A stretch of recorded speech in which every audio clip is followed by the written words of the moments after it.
All right, number 8. Okay, we have a cube root of 5z to the 4th on the top divided by 3y squared. Okay, and the problem wants us to rationalize the denominator. So this is something I had to kind of figure out using my math intuition because I don't remember doing anything like this when I was going through the learning program. But when we rationalize the denominator, that term comes into play because we don't like to have radicals, square root, cube root, any kind of root. We don't like to have any of that on the bottom. Okay. If I rewrote this, then you would see this as this. Cube root, just giving the top and the bottom their own cube root. Cube root of 5z to the 4th on the top, and then divided by cube root of 3y squared. No, that's just rewriting so you can see that the root is on the bottom. Okay. Now, the problem is we don't like root on the bottom. We want root to be gone off the bottom. Okay. So here's what you need to be thinking about when you see something like this, because you can have a different root. You might have 4th, 5th, something totally different. Okay. But the process works the same. What is the opposite of squaring something? So let's say I got 16 squared. What is the opposite of this squaring? It'd be the square root, right? Okay, square root gets rid of square. It is the opposite of it. And you need to be thinking along those lines. So normally, so let me just make up a hypothetical. If, and since this is a 2, understood to be a 2, as long as my power matches the power on the outside, they're going to cancel each other out. So square root is normally 2. Okay, it needs a 2 to match on the outside, right? Now, for example, let's say that this was on the bottom. If I had just the square root of x on the bottom, normally to get rid of that, I would have to multiply by the square root of x. Here's why. Since they both have the same root, if you multiply, you can multiply what's underneath. What is x times x? We get x squared, right? X squared matches the 2 on the outside so that these two guys cancel and I no longer have a root on the bottom. That's what we're trying to do. Okay? It's different when you have a cube root. Okay? So remember what I'm saying. Whatever number exponent you have, you need that same number as an exponent that matches on the radical for every term. Okay? So in our problem, let me just give you one more example. Let's say I got the cube root of x. Okay. What do I need to multiply this by? It's going to be a cube root something. Okay. It has to be the same root. To make sure that this exponent at the end of the day is a 3 so that they cancel out.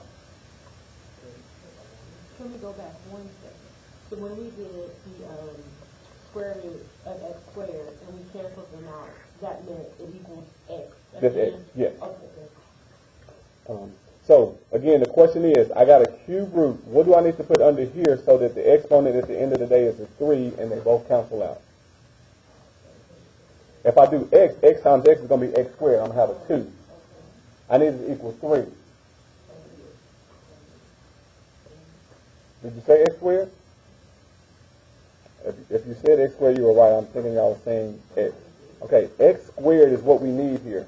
When you multiply exponents, remember the property of exponents says you add them. So 1 plus 2 gives us x to the 3rd. Now this will cancel this guy out. All right? So that is the line of logic that you need to be thinking about to rationalize the denominator in this problem. Okay, so let's go to our actual problem. We have the cube root of 3y squared. I need to get the radical off of the 3 and off of the y squared at the same time. Now, what is the exponent on the 3 right now has an exponent. What is it? It's 1. How many more do I need to match up and get 3? I need 2. So on the bottom here, I'm going to be multiplying cube root 3 squared. All right? That's part of it. Now I also have a y squared down here. There's 2 of them. I need 3. So how many more y's do I need so that this cancels out? Just 1. Okay. That is a hard thing to come up with or come by, because normally if it's just square root, you just need 1 of them. But when it's a different number, you got to match up to where they add up to be 3 on the exponents, and then they cancel out. Now, not only do you have to do this for the bottom, you also have to do it for the top. Okay. So the problem stays the same. So cube root of 3 squared y. As long as they have the same root, you can multiply what's underneath and then simplify. Okay. So I'm taking all of this work and I'm jumping past all of this scratch work and coming down here with my answer. Okay. So on the top, I have cube root. There was a 5, and then there was 3 squared. Okay. So 3 squared is 9 times 5, 45. So I need a 45 right here. I had a z to the 4th already right there. It's going to stay. And then I was adding a y on the top. So multiplying all of that stuff on the top, I end up with 45 z to the 4th times y underneath the cube root. On the bottom, when we do that math, we have cube root, and it is now 3 cubed y cubed. So now that all of these match up with the exponent of 3, what happens on the bottom? These guys cancel out. So the radical is gone, and the problem I'm left with having to simplify is 45 z to the 4th y over 3y. So this is the problem that I need to simplify now. Not out of the woods yet, almost. If I were to start to break down 45, 3 and 15, and then 3 and 5, I don't get 3 of the same number at all.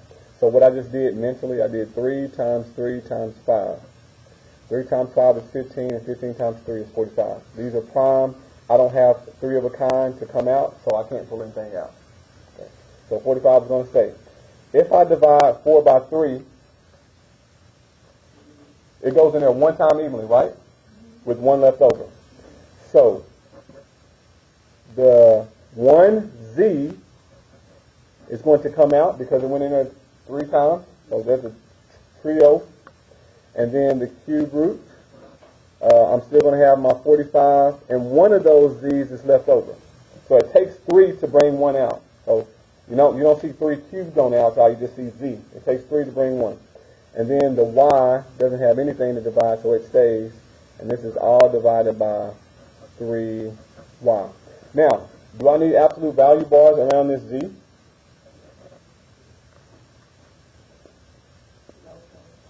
I don't need them because I'm dealing with the odd root. Okay? You only need absolute value when you have an even root and it comes out odd. Odd root can be negative, so this is going to be fine. So make note of that. So, final answer. We're going to have z, and then you got to go to keypad, square root.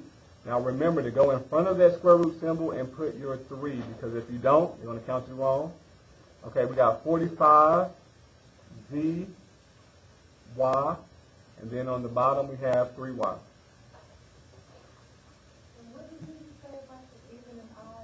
Okay, so if you're doing an even root, so square root, 4th root, 6th root, some even number out here, that's when you need absolute value bars around your variable.